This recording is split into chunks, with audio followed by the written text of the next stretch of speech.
One of the things you have to remember about The Legend of Zelda is that it's always been about doing something different. I know that kind of sounds weird in order for me to say. Let me explain on that a little bit. I don't know if I should do the Great Fairies while I'm talking about this. I'm really going to lose track of my thoughts here.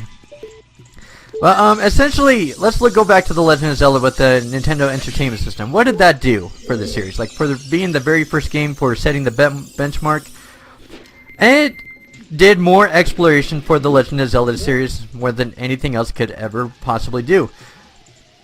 However, the interesting thing is that you can't just stop at one game or anything and just call it, okay, that's the series or something. Let's see, did I just go the wrong way? I think I'm supposed to go over to the right, huh? But, yeah, The Legend of Zelda on the NES, same thing. It does its own different thing. Alright, so this is the interesting thing about the Legend of Zelda series, is that, let's look at Zelda 2, which is the game that came after it. Is that a lot of people, like, kind of pan that for, like, being different, like being a side-scroller or something, but it's actually staying very true to what the Legend of Zelda series is about, and that is being different from one game to the next. And so with the first one, I'll prove it here in a second about why it's a valuable thing for the series and everything. Is that maybe true? The first one is with the Legend of Zelda, and then the second one, we have the side-scroller, which is different, which is keeping to what the spirit of what the Legend of Zelda series is, but I think it's more of a experiment that they were trying to do to see if it would work if it went out to other branches or something, and it simply didn't. It didn't go too far with it. And so, of course, because of that, they went back to A Link to the Past. And a lot of people say that that's faithful to the Zelda formula, but I don't think that's entirely true. Because you have to remember, a lot of people say with The Legend of Zelda, is that the true essence of it is exploration, which is referring back to the first game, to it being a success or something. But here's the strange thing about A Link to the Past, that I don't know if anybody, like, observed about or something. One of the interesting things about it is that if it really was all about exploration, and it's saying that that's the big thing about the Legend of Zelda series and making it successful, and with the Link to the Past, it does have some exploration, sure, but if it didn't take it beyond what the first game did when it came to the Legend of Zelda series, if it got praised for other things like adding on to different gameplay, which, as I said, it does something different from the first one, it sacrificed some exploration to get some fluid gameplay going along. And if it turns out to be better received than the first one, then it's safe to say that it's taken a step in the right direction, and that the Legend of Zelda series is now focused entirely on exploration. Okay, so I hope that makes sense. Like, feel free to leave anything in the comments or anything if you have any questions or anything that you want me to better explain or something. But, alright, so we're done with the Link to the Past, and Link's Awakening is kind of a very interesting game to talk about in this series, because it's not quite as standard to the other ones, because I think that was a game where the developers just kind of wanted to toy with it, and just kind of something they made in their free time. It's kind of a strange one to talk about, and I don't know. It does have exploration and things. It's pretty much a Link to the Past in just a Game Boy version form, so I won't expand on that one much. But here's where I think the Legend of Zelda series was at its peak, was with Ocarina of Time.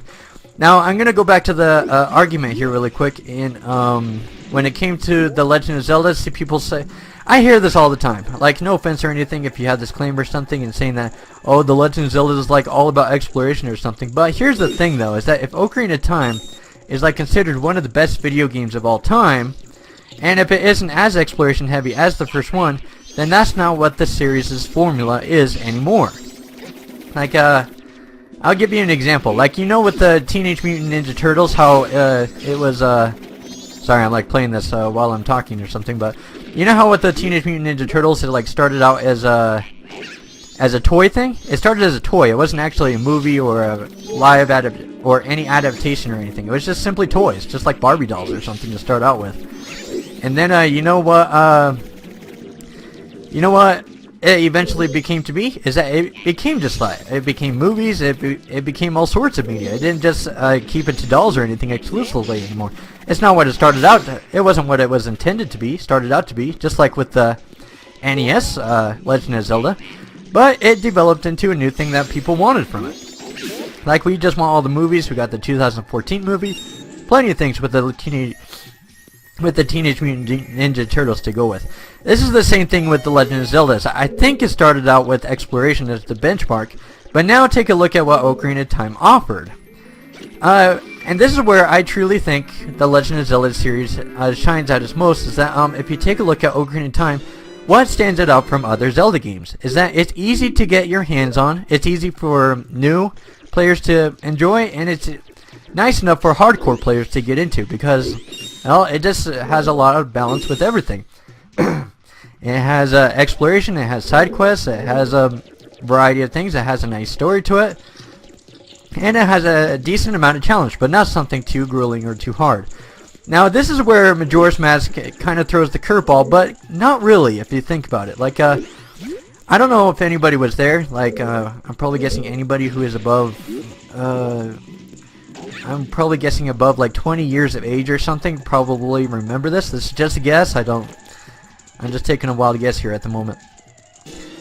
But one of the things about Majora's Mask a lot of people get confused with is that a very interesting generation of gamers started coming out after Ocarina of Time came out. Is that because Ocarina of Time set the benchmark for being the #1 game, now all gamers think, this goes for Final Fantasy VII as well, is that because those games became like the #1s and it became like the best games on their systems or something, everybody starts comparing those kind of games to those experiences.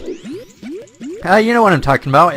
I think so. Is that what happened is that when Majora's Mask came out, but one of the interesting things that happened when Ocarina of Time and Final Fantasy VII came out is that those were the peaks of those games in innovation when they came out.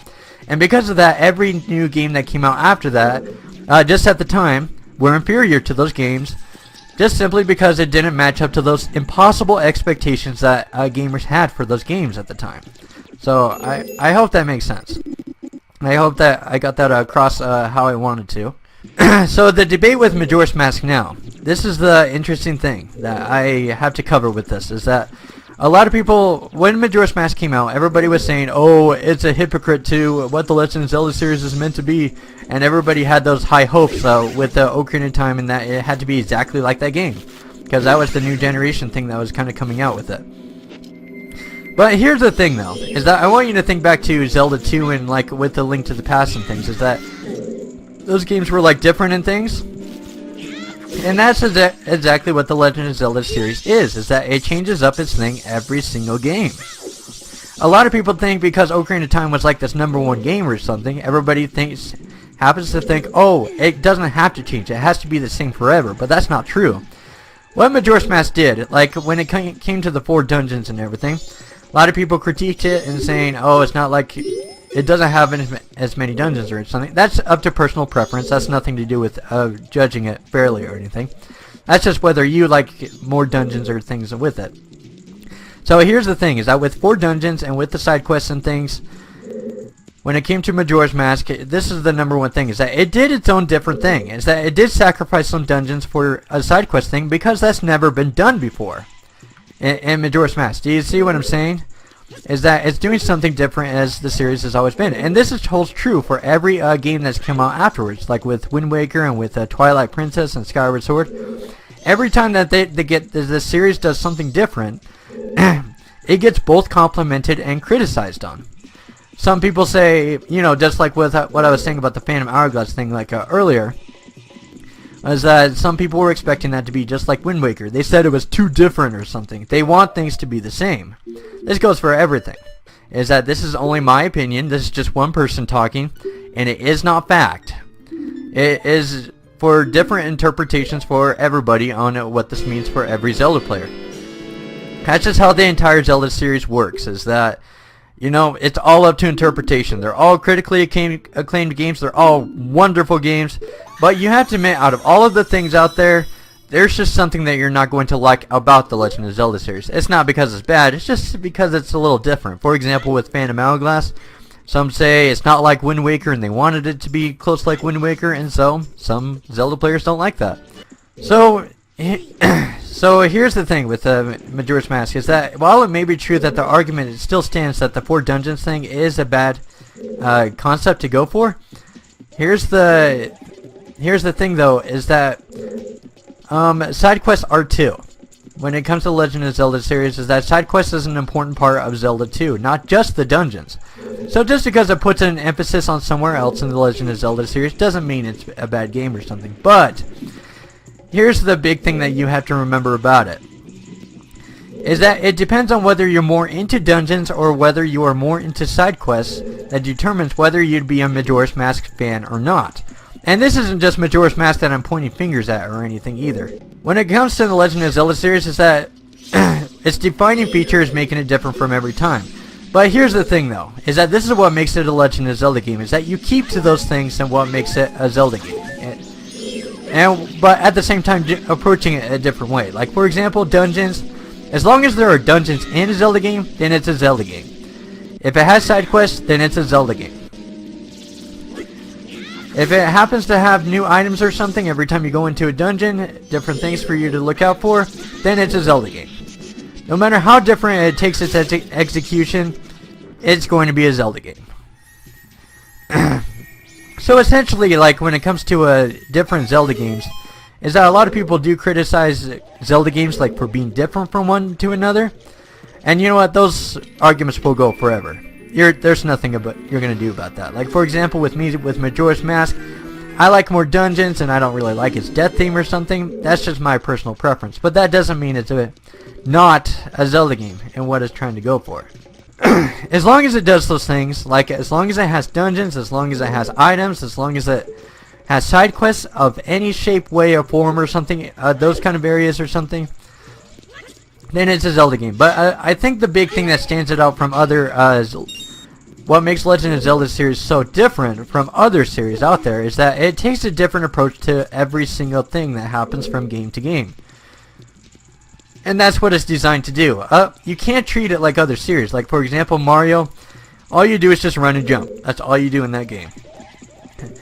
Like if you look at the first, second, and third Super Mario Brothers game, that's sure there's little tweaks and things like here, but it essentially does the same thing like every single time, if that makes sense. And Sonic, same thing. He runs fast and he jumps or something, and it does its own little innovation or something. But Legend of Zelda series, it does something different every single time. That's just the way that the series is built on. So with the 4 dungeons and the side quest thing, that's kind of an invalid point to really criticize it because it's just simply doing something different. The Zelda series overall is critically acclaimed series. Like there's a lot of great things about it. But you have to admit that out of all of the great things that comes out of it, there has to be something that you hate about it. Or something that is executed where you're like, I don't think so. And just like when you're not a fan of other Zelda games or something, is that I think that's fair for me to say that Majora's Mask just happens to do stuff that I don't particularly enjoy, and that's really what it comes down to. I guess one thing I can kind of talk about is that I know a lot of people on the internet think that Majora's Mask is like the #1 game, but that's actually not true. Let me explain before you jump on my head or something. I don't think Twilight Princess is the #1 game either. I don't think Ocarina of Time is the #1 game. And let me explain why. It's because every Zelda game caters to so many different preferences that people expect from the Zelda game. So I think it can go anywhere on what could be your #1 Zelda game at any time. Like we're exposed to the internet and things, you know, when it comes to Majora's Mask and we see all these top 10s and they say like Majora's Mask is like #1 on those countdown lists, but I don't think that's entirely true. Just based off of those lists or something. That might be something that the internet might agree on. But remember, the majority of Zelda players don't go onto the internet like we do. They don't participate in this popularity contest like we do. They're out there playing video games while we are talking about them. At which that's probably the proper thing to do, probably. So, who knows? Nobody really knows what the #1 Zelda game is. That's because we don't need to. We don't ever need to know what is the #1 Zelda game. That's because you can just play the video game and just have a good time with it. You don't need to get anybody else's input about it because it caters to everybody's individual opinions so widely, I should say. Like Twilight Princess might be my #1 game, 3D Zelda game. That's fine. But you know what? I don't need to go to another opinion, or I don't need to go to any popularity. Oh, that was actually pretty cool. Yeah, I don't need to go to any popularity contest online to tell me what Zelda game I should worship and which ones I shouldn't play. And you know what? Oh, that was really stupid. Yeah, so I know that the internet like hypes up these Zelda games to say like, oh, Majora's Mask is the best, or like Twilight Princess is the best, or that Ocarina of Time is the best, but who gives a crap? I mean, if you're gonna play your Zelda game, you're not gonna go to anybody else's opinions about it. You're just simply gonna play it as a video game because it's fun and it's fun for you. Why do you need to go to somebody else's opinions for that? Yeah, like they're all great Zelda games, so why do we need to make a big popularity contest out of it? Just go play your Zelda games, you know? I don't know. I've always found that pretty interesting. I said in the last part that each Zelda game kind of does their own things that kind of... It's not for some Zelda players just one way or another. So, starting with this critique, starting with this part here really quick, is that I want to prove that. Is that what I want to do is go through each of the 3D Zelda games in turn and just kind of talk about each of their problems. Is that... So I'm going to do it from oldest to newest. So... Alright, so I'm going to prove that Ocarina of Time may not be the Zelda game for some people. And I know some people are like, oh, no, don't talk about that game and everything, you know, but think about it. Like with what I was talking about in Majora's Mask, I was talking about that some Zelda games aren't meant for other people. And I've seen it in some Zelda lists, is that Ocarina of Time actually happens to be not a good game in some Zelda players' books or something. I've seen some in 8th place, I've seen some in 10th. I've even seen one where it even went down to 16th at the time. Like when it came to like Link, before Link Between Worlds, or I don't think he counted 4 swords, I think that was it. So anyways, what do I have? So I think I need to set this one up quite a bit. Is that, has anybody here like played GoldenEye before? From the Nintendo 64? I have. But here's the big problem that I'm gonna see. Is that with GoldenEye, I know that that game is starting to get outdated by today's standards, but the reason I'm bringing it up is that there's a part of me, you know, like with GoldenEye or something, that won't allow myself to think that it's getting outdated or something. I played that game fondly. It's one of my more nostalgic games of the series or something, so it's hard for me to really sit down and find out what's outdated about it. But if other people are starting to say that it's outdated, then it must be true. It must be starting to get outdated as probably a fact or something. I mean, the game that like came out around like, what is it, 15, 16 years ago or something, like Ocarina of Time.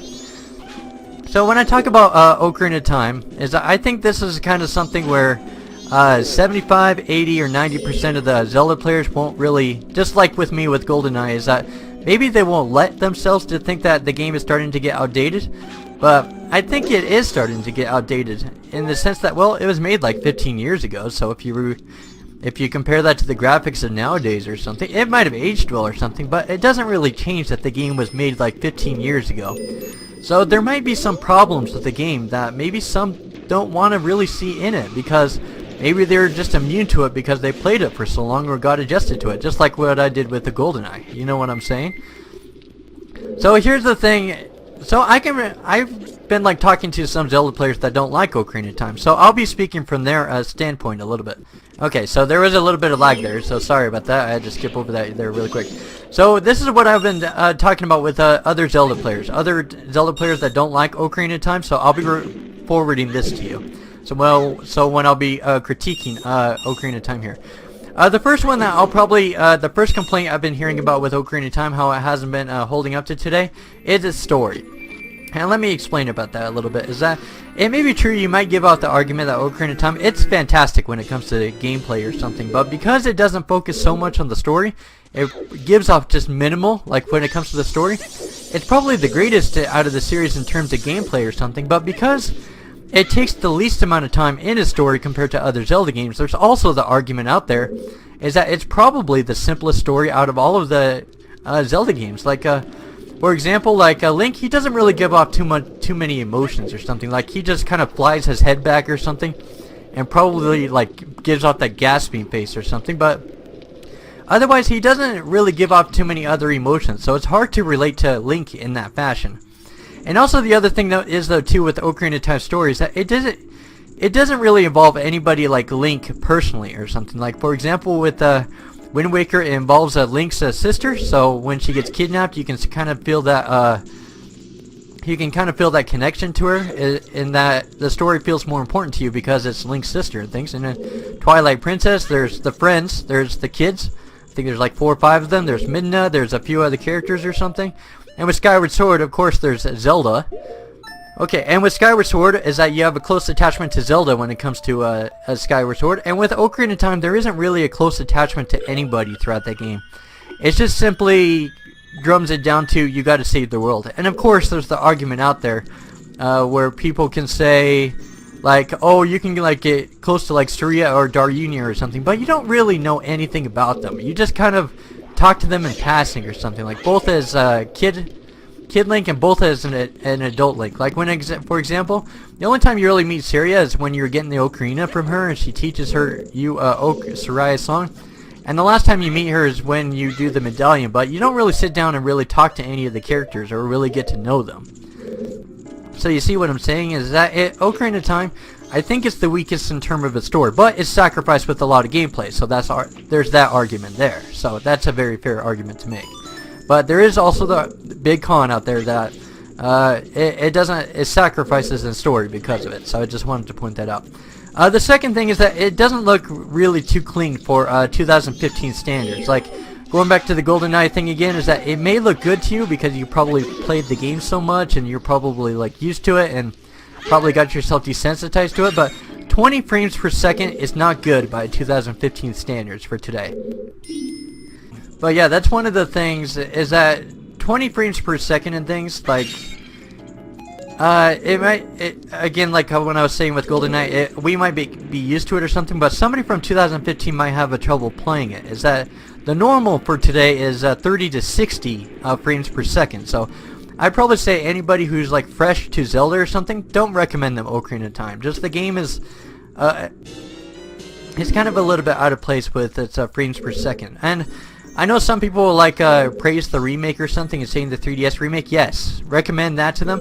But here's something that also throws a weakness to Ocarina of Time's gameplay though as well. If you like the 3DS remake, and let me explain why. Is that, for example, some people say that with the 3DS remake is that it looks a lot more cleaner and that the graphics look better. But here's the thing though, is that if you're agreeing to that, then you're also saying that the Nintendo 64's graphics are also outdated in the process. Like, if they aren't outdated, then you would have probably said something along the lines of, oh, it doesn't need a remake. Then the game looks absolutely fantastic on its own. But if the 3DS remake is being praised for cleaning up the game and there's nothing wrong with that. It brings the game to a whole new clean slate or something, just like with Fire Red and Leaf Green. Then that's definitely wonderful. But the N64 graphics, when it comes to Ocarina of Time, it does mean that it is getting a little outdated by today's standards. So that's just a little thing that I wanted to bring up. Any other problems? Yes, I do see one more problem with Ocarina, or actually 2 problems with Ocarina of Time that I want to bring up. Let's see, the first one that I want to talk about is that it doesn't really have a strong theme going for it. And I know when you hear this or something, you're probably thinking, well, the story and everything is like great and things, you know, like what it was bringing. But remember that Ocarina of Time is an experimental game. Remember that it's trying things out for the first time, and it doesn't really have anything defined in 3D yet. So here's the thing I want to, well, just look at it. Like Majora's Mask, what is its theme? It's revolved around the masks. It's around the 3-day time limit. And Twilight Princess, same thing, is that it revolves around the wolf. It has a theme going for it. It has Dark Worlds. Wind Waker, it has the sailing going for it. And a big thing of exploration going for that. And with Skyward Sword, it's a lot more personal. Like when it comes to like Zelda and with some of the characters, like Girahim and Zelda, and is that it made it a lot more, and the motion controls as well. But with Ocarina of Time by itself though, it doesn't really have any of those things because it's an experimental game to start off with. So there is the chance that other Zelda players might praise other Zelda games other than Ocarina of Time just by that alone. You see what I'm saying? Oh shoot! Oh yeah, the bomb mask. Ha ha ha ha! This is sweet. I was worried about that for a second, but don't have to worry about that. Sweet. I came through just again. But yeah, Ocarina of Time, it's a great thing on its own and things, but remember that because it's experimental and it was the first 3D game, it does lack the punch that other Zelda games have in terms of its theme.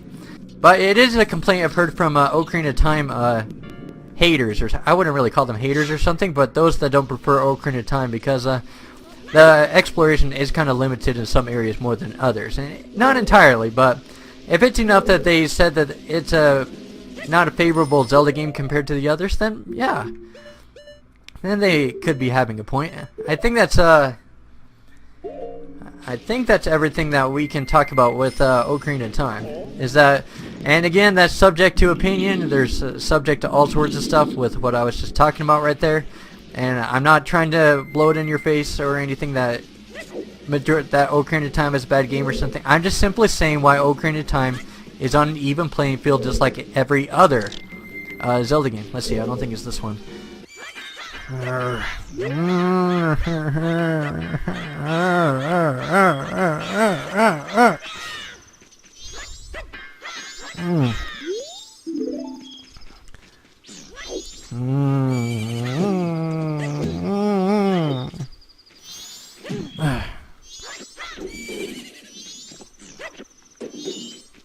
see, I need the green, oh yeah, I need to get the green platform down so I can knock this down. Okay, the next game that we need to critique next is the Wind Waker, which is going to be the next one. Oh, hold on. I need to get the switch down. And again, just like Ocarina of Time with the Wind Waker, is that some Zelda players are going to get after me and saying, oh, it's perfect and everything, you know, you can't criticize Wind Waker or something. And the truth is, yes, I can. And the reason is because, remember, just like with every other video game we've been talking about with Ocarina of Time and Majora's Mask, there's 90% of things that the game is doing right, but there's also that 10% that it's doing wrong. That doesn't make it a favorite. And I happen to be one of those people, and let me explain why.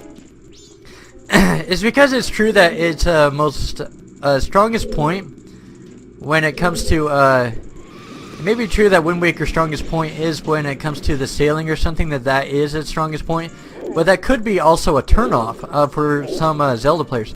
I was actually reading here in the comment section just a few, I think just like a day ago or something, somebody named Herbivore Waffle. He was actually talking to me quite a bit, and why the Wind Waker didn't do it for him, and I kind of agree with him on this point or something when it comes to Wind Waker.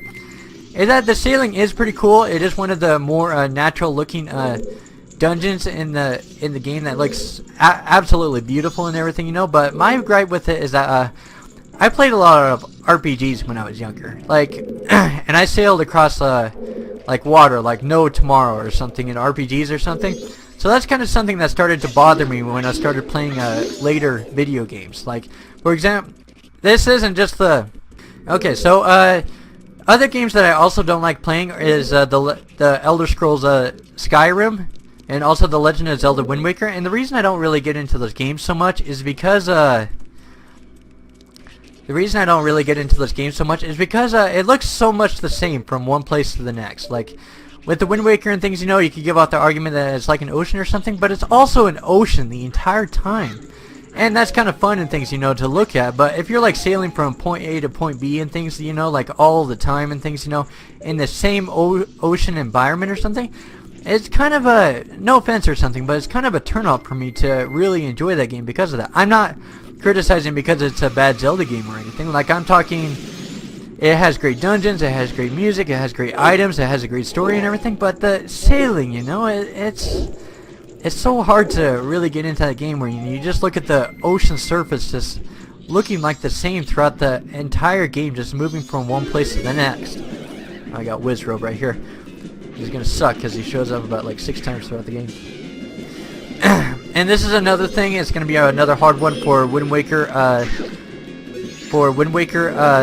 Fans to digest when I say this, but the graphics are not for everybody. They are not for everybody. I know that some people say that they are something and saying, oh, it's supposed to look all bouncy and cutesy and cartoony and all that, and that's the thing that's supposed to be in all Zelda games or something, but that's not true at all. That is not true. Every Zelda has their own graphical art style for a reason that makes it pop out from the rest of the Zelda games. Is that just because one does it this certain way does not mean it's the definitive answer for how it should go with the Zelda game and everything. I gotta get rid of this Wizrobe, he's so annoying. I didn't mean to do that. Okay, there we go. So Wind Waker with this cartoony art style, I know Wind Waker players will defend that to the death or something, but it isn't for everybody, whether you think so or not. And me, I'm kind of middle ground with it. I kind of like it and I kind of don't. I like it more when it comes to the dungeons of the game, but I don't really like it in the overworld too much, but that's just my personal preference. I always like darker Zelda games. That's always been a preference of mine. That's why I like Majora's Mask a little bit better than the Wind Waker, is that while it may be, that's because it has a little bit more of a darker and serious tone or something to it. And yeah. And yeah, that's the thing with Wind Waker, is that the cartoony and bouncy art style, it isn't for everybody, and the sailing can turn some people off about it. So it really isn't for everybody. Okay, anything else I could probably talk about? Oh yeah, and the last complaint I can probably talk about with the Wind Waker though too, is that it has a lackluster of dungeons. It has, just like Majora's Mask and things, like I heard that 2 dungeons got cut or something before the release date or something because they were trying to make a deadline or something. I think Wind Waker would have been brought out a whole lot more if they brought out a couple more dungeons or something, but I think it was like 5 dungeons or something that it has, a total or something. Not counting the Forsaken Fortress or something, because that can be done in like 10 minutes or something, both at a mix of both times. But yeah, Wind Waker is not perfect, whether you think so or not. It is not a perfect game. It is not for some Zelda players, and for me, it happens to be one of my least favorites because it just involves so much ocean travel, and I just don't like that. Like, I played that in RPGs when I was younger. I played that, and those things like bored me to no end or something, and the same thing just like happens here. Alright, the next one, let's belittle my favorite game, which happens to be Twilight Princess. Alright, so Twilight Princess has a big problem going for it. And you know what, I completely agree that this is a problem. Like, despite that I don't mind it, it is a problem in the Zelda universe, is the 2-hour starting time. That is a huge problem. The reason I don't mind it is because, for 2 reasons. Is that, you know, I play a lot of cinematic games. Like, I play Heavy Rain and I play the Metal Gear Solid series. So that's not too much of a problem to me. But I can see why it is a huge problem for somebody else. For those who don't like those cinema-heavy experiences. So in that way, Twilight Princess may not appeal to a Zelda player. And there's also another thing though too, is that when I was little, when I was playing like retro games or something, I kind of wish that some video games would have some cutscenes or some kind of stories or something behind it. And that's just a personal wish of mine, is that I wish that there was more cutscenes or something inside video games, so that way it has more of a story to bring out or something. Oh, yep, it's a Street Fairy. Nice. These things are really annoying me. But yeah, Twilight Princess, when it comes to cinema-heavy things, it is not for a Zelda player out there. If you're looking for more of a story to go in with your gameplay or something, then Twilight Princess is for you. If you're just looking for strictly gameplay, then Twilight Princess is not for you. Pure and simple, probably. Let's see. Oh, I don't need to come into this room. That's right. It's because there's only a few Street Fairies. The second problem it has is this dark atmosphere. I know, I don't mind it or something when it comes to the dark atmosphere. When it comes to Twilight Princess or something, that's fine. It's a graphical art style I happen to like, which is fine.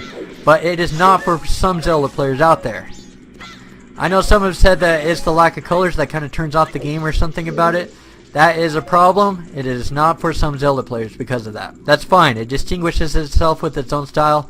Some will like it, some will hate it. It will simply boil down to that. Let's see, I think, oh yeah, I need to get rid of the ice thing. I need to go in the green door next. So yeah, the next problem is that the web, while it may be true that it has a lot of dungeons, it's not very good with its items. I heard this one from Warren myself, and I personally agree with him. The Dominion Rod is that some of the weapons can be combined, like when it comes to arrows and bombs, and let's see, what's another weapon combination? Is that, oh yeah, there's the double claw shot, and some items are combined or something. I can't really think of one like right off the back of my head. That is its strong points when it comes to its items, but the items are not very practical in Twilight Princess. Like when it comes to the Dominion Rod and things, It's great for the dungeon, but it's not great. It's not used a whole lot outside of the dungeon. Same with the spinner, same with the ball and chain. There's a lot of weapons there where it's very situational, it's not very practical, and yeah, stuff like that. So in that way, if you're looking for great weapons things, look at Wind Waker, but not at Twilight Princess. Twilight Princess is not the game for you when it comes to weapon practicality. Let's see, any other problems? The story is kind of weird. I've also heard that complaint too from Twilight Princess, is that the story isn't for some. I heard it kind of weirds some people out at one point or another. But again, that's on preference. And you know, just like with Zant, just like wigging out or something at the end of Twilight Princess or something, some people say that's kind of a weirdo thing for him to do or something. And that's fine. The story is completely objective. Subjective from one person to another. And so, yeah, if you don't like things just like weirding you out or something, then Twilight Princess is not the game for you. And yeah, Twilight Princess does some really freaky things with its cutscenes. For me, I kind of like the mystery of it. That's the reason why it's kind of a guilty pleasure for me. I like when things aren't very logical in video games. When it comes to both the story and the gameplay, that's why I personally like it. So yeah, I think those are the flaws of Twilight Princess that I can think about. Okay, Skyward Sword, the last one. Okay, Skyward Sword is the last one we need to critique. And again, same thing with Ocarina of Time, with Majora's Mask, with Wind Waker and Twilight Princess. These are completely subjective, and I know some Skyward Sword players will get after my head for this, but oh well, this is the facts, so I'm going to lay them down. Skyward Sword has motion controls. I know some people are going to say motion controls are great, and the other half of the Zelda players are going to say, oh, they're completely horrible. Again, that comes down to subjective taste. I personally don't agree with it because motion controls can work for some Zelda players more than others, which means it can become like, if it works for like 75% of players, then it can probably work. If not, then you're pretty much doomed. Because I've heard that the motion controls, they vary from household to household or something. And if they don't work 100% of the time, that's a problem. So in that way, Skyward Sword is flawed. Another criticism I've heard about it, it's not very exploration based. I agree with this one, personally or something. And let me give you the reason why. When I went through Fair and Woods, the first area or something, this is the thing I had a problem with when it came to exploration, is that it's not really a big open area for you to explore something, like when it comes to Ocarina of Time, like Kokiri Forest or something. It's just a straight channel through. And I can prove this because there's a bunch of logs you can kind of drop onto the ground, which means that it is a straightforward experience. Most of the time or something, because you're leaving yourself checkpoints to reach certain areas more than others. I wish this, in other Zelda games, it doesn't do this.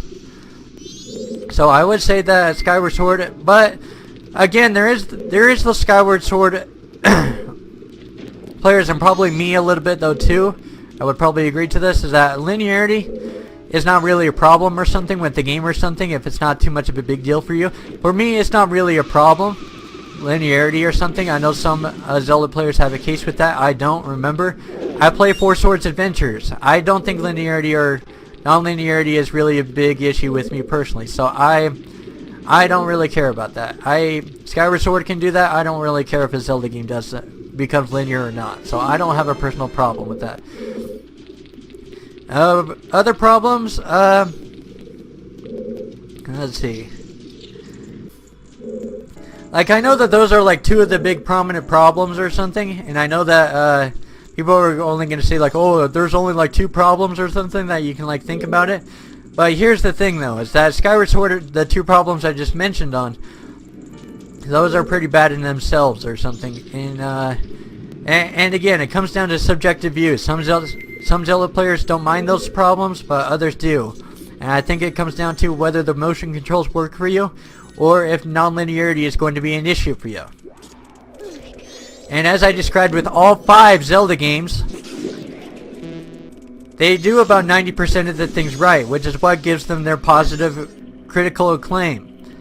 But I do want to mention before I close with what I've been doing with all 5 of these Zelda games, is that, you know what, they're all critically acclaimed for a reason. That means they did a lot of things right and so few things wrong. And I know that you can probably try and belittle another Zelda game over and over again, but the truth is they happen to do a lot of things right, which is what makes the Zelda game very enjoyable. So the rest of the time, I want to tell you what all of the 5 Zelda games do right. For the rest of the time while I'm here. And this is one of them, is that most of these Zelda games they don't have really a lot of bugs or glitches behind them. They can work very fluidly, they work very well. Which is something that, which is kind of something hard to do, because they change up their graphics every single time. It's not a Call of Duty thing, it changes up the graphics, it changes up the items, it changes a lot of the playstyle or something. But yet, there are no bugs or glitches behind these games, which means all 5 of the Zelda games, they deserve their praise for being very functional games. Another thing now, the Zelda series should be praised for, it changes its graphics every single time, with what I was just talking about. Reason why this is so great is because it's not the same game every single time. So every time you get a new Zelda game, you can always look forward to a new adventure. That is something I can praise the 5 Zelda games for. And you know what? We may try and nitpick them and saying that with their different graphics or something, but it is something that the Zelda series does best.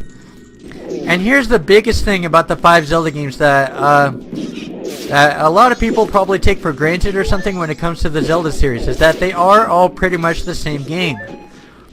Is that they're full of exploration, they have a story behind them, they have their own different sets of items or something behind them, and simply a lot of, like for example with Zelda 2 or something, people have been saying that that's the thing that kind of drifts it apart from the series, but that's not true, because it still has exploration, it still has items. It still keeps to what makes Zelda great, is that it keeps to, like, that's the funny thing, is that it never goes out of consistency when it comes to Zelda. It's always been the same thing. It's always been about dungeons, side quests. It's always been about items. It's always been about exploration. It's always been about adventure. So I think that's something that the Zelda series should be praised for as a whole, rather than just each game specifically.